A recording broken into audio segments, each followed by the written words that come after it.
Thanks for being with us. My name is Daryl Kwai. In our first story this afternoon, Senior Minister Yaw Sarfo-Marfo is projecting an economic boom in 2018 based on prudent measures put in place by government.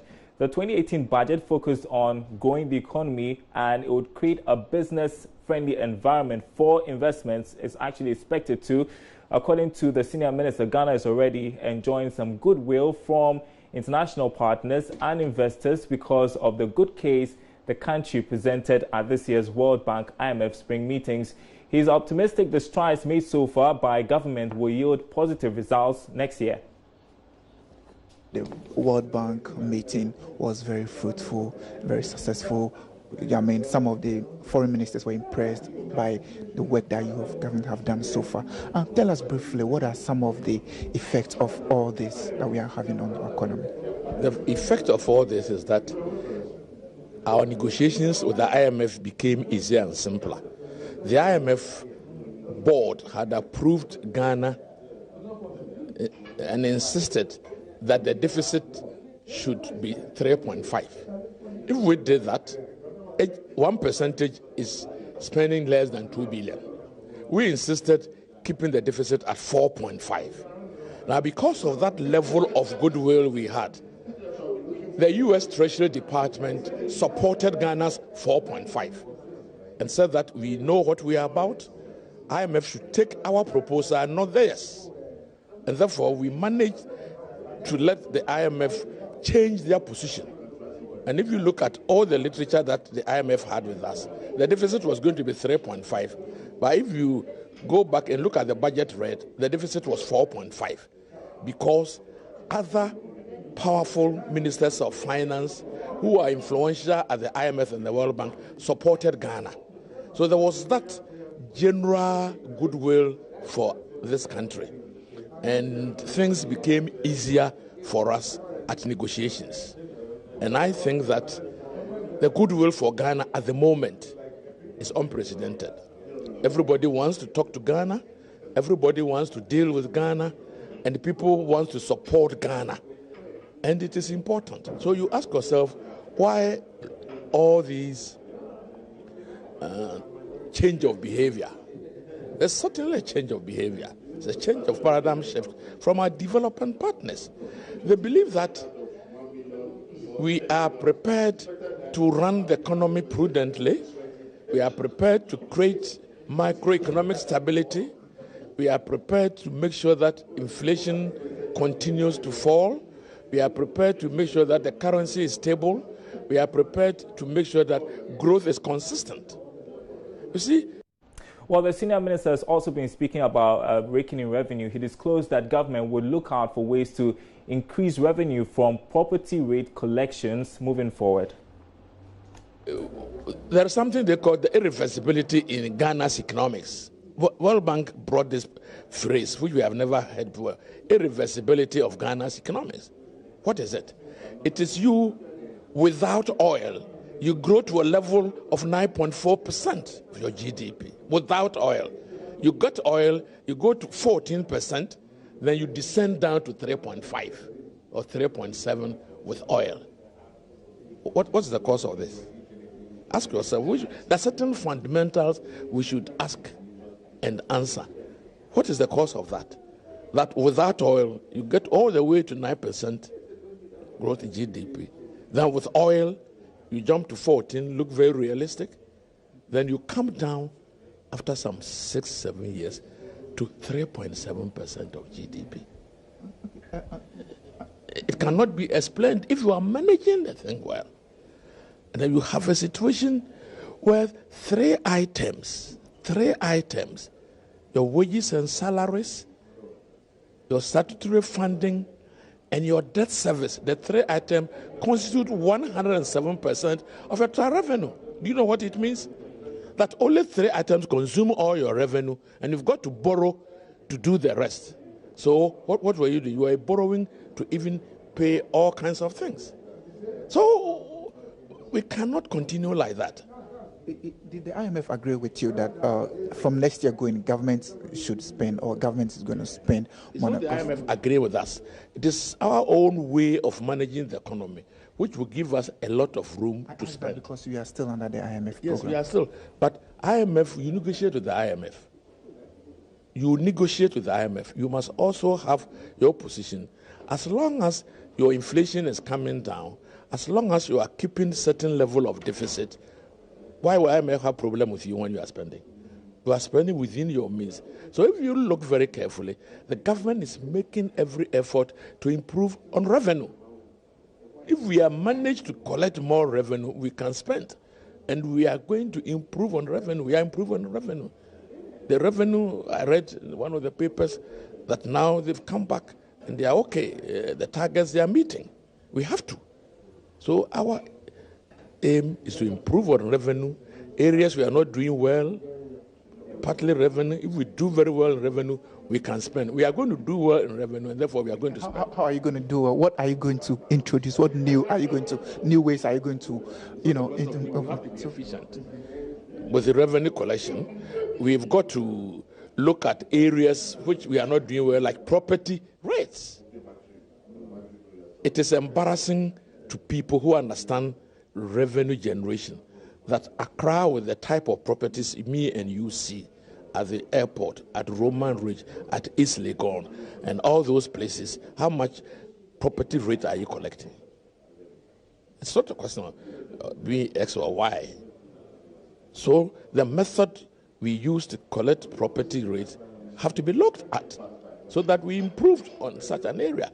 It's a very, very, call it fertile grounds for us. If we are able to improve only on property rate collection, I'm telling you we are there. Because we have the properties. But we don't have the means to efficiently and effectively collect property rate. You see the type of property we are talking about in Accra. You know how much revenue we are getting? I don't, but very little. Thank you very much. All right, so that was Senior Minister Yaw Safo-Maafo speaking extensively to my colleague Eben Sabute. Let's have a conversation around this. Joining me in studio is the Executive Director of the Policy Initiatives for Economic Development. That is Daniel Amartey. Great to have you in studio, and the season's greetings to you. How's your Xmas been? Oh, this has been great, and it's been wonderful. Oh, great. So let's, you heard the Senior Minister there. We'll come to what he's been saying about the economy in 2018, but let's look at 2017 and how we government fared in terms of managing the economy. Right. I think 2017 has been quite challenging because we had a transition from one government to another government, and most of the macroeconomic indicators, though there has been a little improvement, but we couldn't meet them in terms of our inflation target, though we're a little bit closer. If you look at it, though the prime rate from the BOG has been falling, but below expectation, and our interest rate keep on increasing, and it's one of the worst within the sub-region, and it's quite challenging. It's having negative effect on businesses, and now that we want Ghana to become a financial hub, it's very important that we look at that particular area very well. On whole, and then the issue of unemployment has been also a major issue and a challenge in 2017. So to me, 2017 has been quite a challenging year for government. But however, we will not put much blame on the new government because they just took over and then, trying to put things together. I think what really triggered into 2017 was the power issue that we had in 2015, 2016, which really had a negative effect on businesses. So on the whole, it wasn't a very fruitful year for businesses, for the whole economy as a whole, and as well as private individuals. Though some of the macroeconomic indicators have been, a little bit encouraging. Of course, we posted a GDP growth of over 9%, yes, I think, in the third quarter of last year. What policy initiative do you think worked for the government in 2017? You cannot really, figure out the policy which has really translated into what I call deliverables. Because the government policy, once it's implemented, it should be able to produce something tangible for the citizen. But I think, to answer you, one of the things that I've realized that the stability. There has been a fairly stable macroeconomic, variables or indicators, so to say. For instance, inflation has been fairly stable. The depreciation of the cedi has been fairly stable. And of course, because of certain investment that were done into the energy sector, we have a fairly stable energy, to power industry as well as domestic consumers. So yes, to answer you, I think with respect to the macroeconomic indicators, we have a very fairly stable performance from that particular sector. Let's look into what the senior minister has been saying. He's been speaking about 2018. You heard him. He's very confident about how the economy will fare. And he's made that judgment based on the measures government hopes to implement in 2018. Also, he talks about the goodwill from international partners. Put all of that into perspective for us. Right. With respect to the goodwill, last month I was outside the jurisdiction of this country. I met a couple of investors. People have expressed high interest in our economy. However, it's left with government to strategize to be able to rope in the gains. It's not just a matter of people expressing interest. You need to, come up with policies that will induce potential investors to really bring in their hard-earned currency into the domestic economy, which is very important. Now, going forward, it is very important. Government participation in the process is very key and critical. If you look at government policy is designed or crafted with a view that the private sector is going to drive it. But the truth is that our private sector does not have the capacity to be able to drive government policy. Financial capacity and technological capacity. What our private sector is doing now is try to solicit help from other investors outside the jurisdiction of the country, and because of that, the process is going to be very slow. So it is not just, if you follow the literature, that, the private sector is the engine of growth and you need to craft policies that will induce the private sector to do it, which is very good. But in practice, it takes time for the private sector to be able to respond to government policy. And that is the reason which it is very important for government participation in the process as an emerging economy. So if you don't participate in the process, you may have a very good policy, but at the end of the day, it will not yield the necessary or the expected dividend. All right.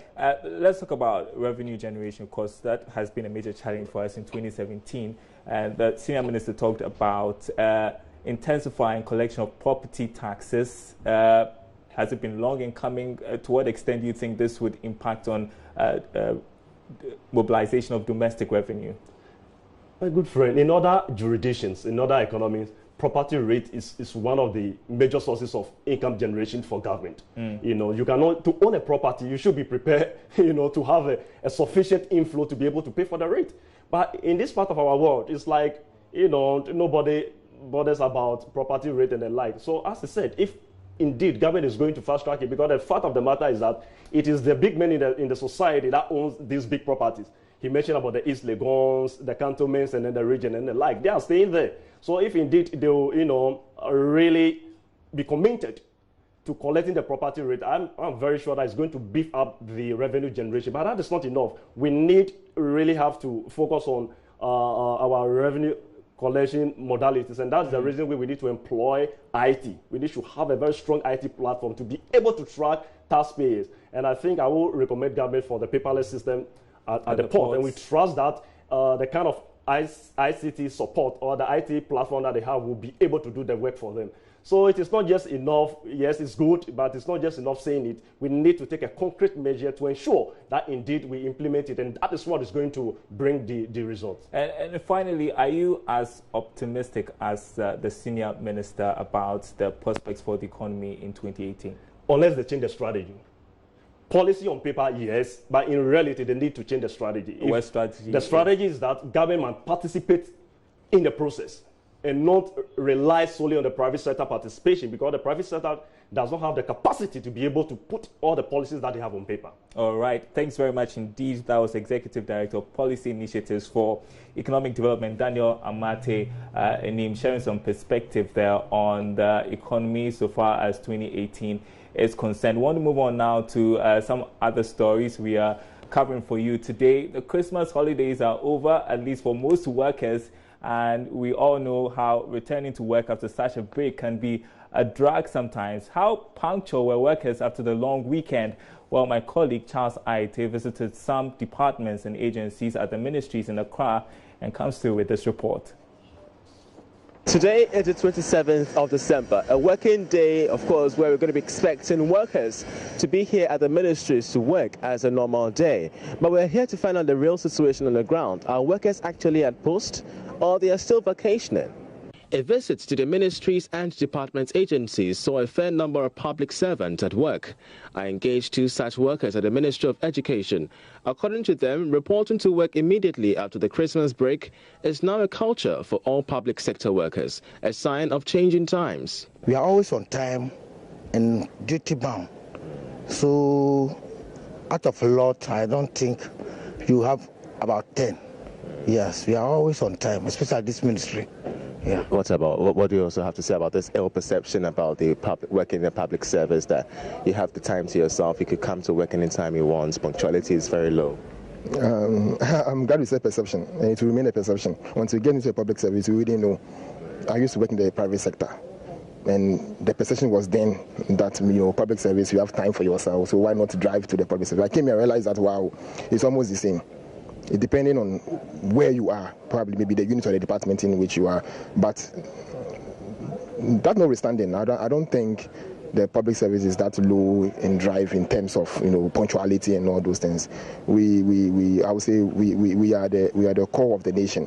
Deputy Minister for Employment and Labour Relations, Bright Rekubrobe, was also spotted at work already busy. He explained to us what the workflow of the ministry looks like, especially during the holiday season. The rest of the days between today and Friday is supposed to be working days. But the festive occasion, and as it is, many people travel to their home bases. Here in the ministry, we had lots of leave applications. In fact, some things that they were due. It's not as if people, I think, deliberately, put their leave periods during these occasions so that they can bond with loved ones in their various places. I must say that workload in the office also, we tried to sweep most of the things before we broke up. So I'm here because 1 is a working day, and 2, to also catch up on the little things that we were supposed to have finalized before the end of the year. So this is what has brought me to the office. But for workers who failed to report to work after the Christmas break, this is what the Deputy Minister had to say. My message to the rest of Ghanaians is that once the holidays were earmarked, 25th, 26th, today 27th, you go to the banks, everybody is working. So if you come to the ministries, everybody must also come to work. Having engaged with the Deputy Minister for Employment and Labour Relations, Bright Rekubrobe, it does tend to mean that even though we don't see much of the public sector workers at post today, it could be due to 2 main reasons. The very first one is they may be taking their leave ahead of the Christmas holidays, or maybe seeking a permit from their workers and supervisors as the main reason why they are not here at work. But despite all these reasons, raise the question of the productivity in the public sector as well as the respect for punctuality. For Joy Business, Charles Aita reporting from the ministries here in Accra. Well, we have no choice. We still have to be at work. Moving on, the issue of illegal mining, or galamsey, took center stage this year. The practice has had a devastating effect on mining communities. Among measures to control the devastation was a ban on small-scale mining. Now, as the year ends, Sheila Tamakwe recaps some of the effects of illegal mining activities and how the ban on small-scale mining has mitigated its negative impact. The galamsey menace indeed wreaked havoc across all sectors, leaving behind nothing but devastation in its wake. Earlier in the year, AM Business visited some farmers in the eastern region, and they had a lot to say. Essentially, galamsey was taking a toll on the nation's cash crop, cocoa. As for the illegal mining, like our area, my area like East Achim, when you come there, especially we have 2 constituencies, the Ebuakwa North and then the Ebuakwa South. Ebuakwa North is at Tafuku Krenchimi area. For that area, we don't have the problem of illegal mining. But when you come to the Ebuakwa South, around Kibi and its environment, the illegal mining is something you can't do away with. It's very, very serious at that area. Most of our cocoa farms have been devastated, and we find it difficult to eradicate that situation. It is a very big canker that we are trying to eradicate, but we have tried all possible means. The municipality have a municipal task force. We have done our best. The regional task force has done their best. The national security has done their best, and all has been in vain. So most of our cocoa farms have been devastated. As I'm speaking to you, at my area, the farm that I used to get an award, the illegal miners are just at the boundary of that cocoa farm. From the farms to the homes of Ghanaians, activities of illegal mining could still be felt. Yes, serious cases of water shortage was reported from the western region. Residents were left with dry taps for months. 2 months now, I think the water supply has become a challenge to us here in Sekondi Takoradi, most especially Fiekuma. When you have it in the weekend, that is Saturday or Sunday, it will take you like 2 weeks or 3 weeks before you get another water supply. So it is not easy for us at all. I stay at New Takoradi, and then the water problem there is very serious. Sometimes it goes for like 3 weeks, 1 month, no water. And then we have to trek to far places to fetch the water. If you don't have money to take a car, even if with a car, how many gallons are you supposed to take, or can you take along with you? It's very appalling. Although the blame was immediately placed at the doors of the Ghana Water Company, the head of communications at the Ghana Water Company explained activities of illegal miners were to blame. You realize that long stretches of river bodies are colored. And the sad aspect is they even do it around our intake area where we abstract the water. So the whole place is highly turbid, the water is thick, full of mud, and our equipments are not built to abstract and to treat such high turbid water. Under normal circumstances, if the turbid is not that high, we should be able to service our pumps within like once in a month or once in 2 months.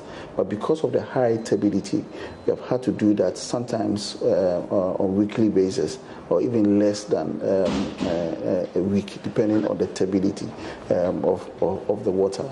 So the downtimes, for instance, if you have had to go off a whole day because we are abstracting or we are servicing our pumps, and we have had to do that, let's say, every 4 or 5 days. You can imagine the number of times we'll have to shut down our treatment plant just to save the pumps, and so that we can also continue treating water for the people. So it makes us produce less than normally we would have produced. With so much damage caused, the media launched a campaign against illegal mining, dubbed Stop Galamsey Now. Minerals and Mining Act says that if you are Ghanaian and you are prosecuted and you are found guilty, you are sentenced, your fine is either 2,000 to 20,000 penalty units. This was followed by a complete ban on small-scale mining by the government. 9 months after the ban, and the question that bends on our lips is what happens after the ban is lifted come January 2018. I think government is doing its program, and then there have been some assessments that government has done which is not publicly known to some of us. So yeah, we can only assume that government has done its homework and that it's safe to lift the ban. Because if you haven't done it well and then you lift the ban, everybody is going there and they are pulling other players. We still have the problem of dealing with surface mining as a reference to pollution of water, because the large corporate bodies would also pollute water. We are dealing with disposal of waste, the rock waste, which will cover about 3 times the area that has been dug. And these are the areas that provide us with our food security, because farmers will cultivate that land. Now those lands are lost to mining because of the rock waste. However, mining advocacy NGO WACAM still believes the ban is just a scratch on the surface, as the mining sector in general has too much rot. Other major issues that made headlines in the year 2017 was the privatization of ECG, the takeover of the UTN Capital Banks by GCB Bank, the Airtel-Tigo merger, and to wrap up, talks of introducing the cylinder recirculation model against a series of fatal gas explosions experienced over the year. All right, that in-depth report from Sheila Tamaklo. And in the marketplace, my name is Daryl Kyle. Thanks for watching. We are back same time tomorrow.